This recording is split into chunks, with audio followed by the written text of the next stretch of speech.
Baik Pak Ustadz, sesuai dengan judul kita kan pada pagi sore hari ini meraih sukses puasa Ramadan. Bahwa Ramadan itu tadi seperti yang disampaikan Pak Ustadz adalah madrasah ya, sebagai pendidikan bagi kita atau pelatihan pembentukan karakter. Tapi yang terpenting adalah apa yang seharusnya kita bawa, kita praktikkan setelah Ramadan kan. Ramadan. Iya, iya. Maka itulah tandanya kita sukses kan. Sukses berpuasa di bulan Ramadan. Bukan proses itu yang menjadi tujuan kan begitu. Iya. Tapi adalah bagaimana kita dengan proses itu ke depan setelah Ramadan kita bisa menjalankan kehidupan kita lebih baik. Nah, tapi fenomena kita lihat kan ada kita ya kebanyakan lah yang berpuasa pada hari ini untuk membayar kesalahan kita yang lalu kan gitu. Ya karena lalu-lalu kita sudah banyak berbuat salah, ini sholat kita bolong, biasanya bolongnya 4, kita kurangi menjadi 2, 1 dan atau melangkah. Kita biasanya jarang sedekah, kita sudah sering sedekah di bulan Ramadan, dan dalam keyakinan kita bahwa dengan itu dosa kita terhapuslah yang tahun lalu.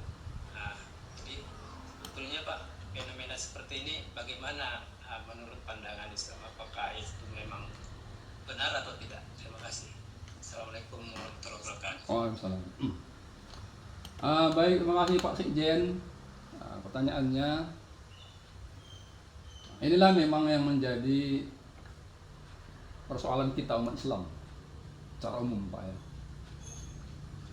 Seharusnya puasa Ramadan ini menjadi momentum perubahan yang lebih baik bagi semua umat Islam, bagi sebuah pribadi, bagi sebuah keluarga, bagi masyarakat, dan bagi bangsa.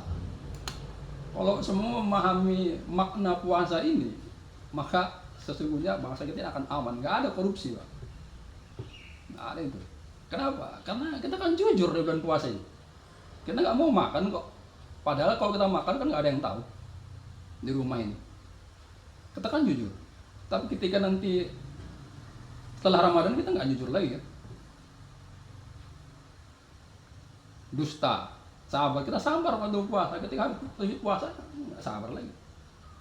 Kita taat beribadah pada saat puasa. Ketika habis puasa, habis ngaji tidak pernah lagi, ke masjid tidak pernah lagi. Tapi seperti yang Pak katakan tadi, puasa itu untuk mengganti, membayar dosa-dosa yang lalu. Biar saya sampaikan kepada kita semua bahwa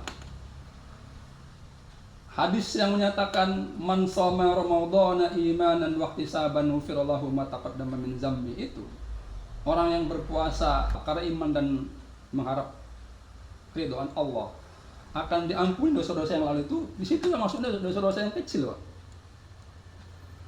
Bukan dosa-dosa yang besar itu. Dosa-dosa kecil itu apa gitu? Ya, dosa-dosa kecil yang nggak sengaja lah. Ya, bukan dosa seperti apa, berdusta, dosa meninggalkan sholat, tidak.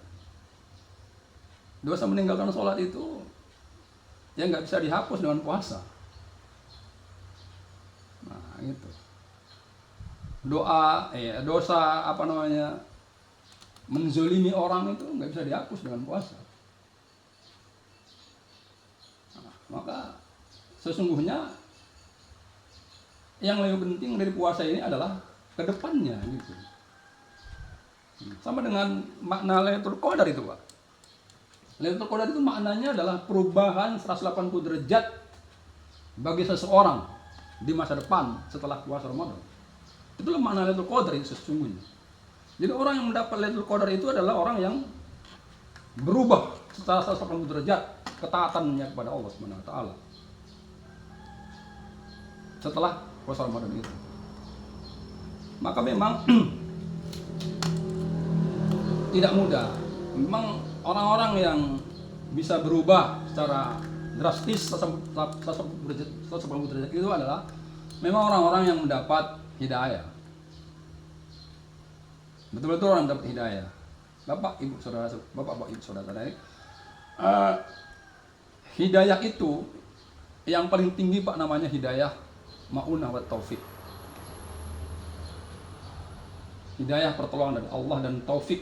Taufik itu adalah hidayah yang kita diberi kemudahan oleh Allah untuk melaksanakan ketaatan.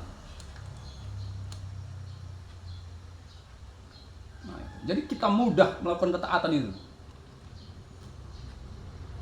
Ketika ada peluang maksiat, kita terhindar dari maksiat. Itu orang-orang yang mendapat hidayah ma'unah wa taufik. Itulah hidayah yang paling tinggi. Nanti bisa Bapak Ibu baca tafsir Al-Munir karangan Wahbah Zuhaili. Jadi bagi kita orang Islam, orang yang beriman, hidayah kita yang paling tinggi itu adalah hidayah ma'unah wa taufik. Kemudahan-kemudahan dalam beramal, kemudahan-kemudahan dalam ketaatan kepada Allah Subhanahu wa taala. Dan mudah juga menghindari kemaksiatan. Itulah yang kita laksanakan nanti terus selesai bulan Ramadan ini. Kalau dapat itu, itulah orang yang sukses itu, Pak. Terima kasih.